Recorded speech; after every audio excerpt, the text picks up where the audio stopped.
Hey, what's up, guys? Today I want to talk to you about God's love in your life and the evidence of seeing God's love in your life. But before I do, I want to make a quick announcement. You should have received an email by now. If not, double check your spam or your junk folder or whatever. But tomorrow, Tuesday at 2 p.m. Eastern, 1 p.m. Central Time, we have the privilege of doing a live interview with Sheila Walsh, the author of our March featured author. She's written The Storm Inside. She just released a new book about prayer back in February. And so we're excited to interview her and hear a little bit more about the inspiration behind this book, to hear a little bit more about her heart for the Faithbox community and overcoming fear. And we'll also have a little brief time for Q&A. So if you're available 2 p.m., all of the details are in the email that you should have received over the weekend. There'll be another email that goes out tomorrow morning on Tuesday. But if you're available, make sure you tune in. If not, we'll make sure we get the interview out to you. So with that, let's jump into day number 9. We have a scripture from Romans chapter 8, verse 38. And it says, "And I am convinced that nothing can ever separate us from God's love.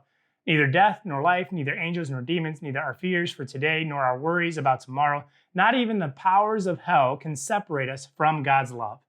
In life, there are so many perils and challenges that can cause us to fear, from natural disasters to man-induced disasters, from accidents to intentional acts of violence. It seems that there's no shortage of circumstances that incite fear, anxiety, and panic. All of these are schemes of the enemy working to separate us from God's love and the peace that comes with his love. But no matter what we face or what we fear, it cannot keep us from God's love. The Apostle Paul wrote, "There isn't a single fear that can keep you from God's love or that can keep God's love from you. Because of Jesus Christ, you are forever tethered to God's love." So here's a question for reflection. What evidence of God's love do you see in your life today? And this is a really great devotional, especially given kind of the heightened sense of fear in our culture and the way that we live, whether it's for stuff related to health or concerns like coronavirus, whether it's political fear, well, don't let this person win, or we can't have that person win, or this side is trying to take over, or that side is trying to take over. Whether it's just the uncertainty economically, maybe your company's not doing well, maybe you feel like you're in financial peril.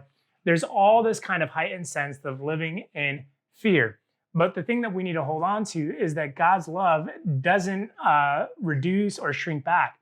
In fact, no fear is going to separate us from God's love. And so today I want you to think about, and to reflect on, what evidence of God's love do you have in your life? What is it that you see? What is it that you're experiencing? What is it that makes you feel loved by God? And I'll share a little bit about me, or share a little bit about what I'm experiencing. And I think one of the things that I'm super grateful for, and one of the things that I realize has been a beautiful testimony of God's love for my life, is the support and the love that I experience with my wife, with my daughter, and in my family. That love, that concentration, that community of love is clearly evidence of God's love in my life. Even recently, we've had, amidst the challenges, within our family, losing loved ones, health scares. And in the midst of all of that, God just would send these kind of tender notes of love, whether it was a card in the mail, a text message, or a phone call at just the right time. All of these pieces kind of come together to reveal and show God's love in that. And that in the midst of those scary circumstances, we don't have to fear. Yes, fear may present itself, but we don't have to hold on to it. We can release it, we can let go of it, and instead we can choose to hang on to God's love. So do the same today. Find evidence of God's love in your life, and let that become the source of your anchor that keeps you secure and keeps you from wandering away in fear. And we'll be back here tomorrow on Everyday Faith.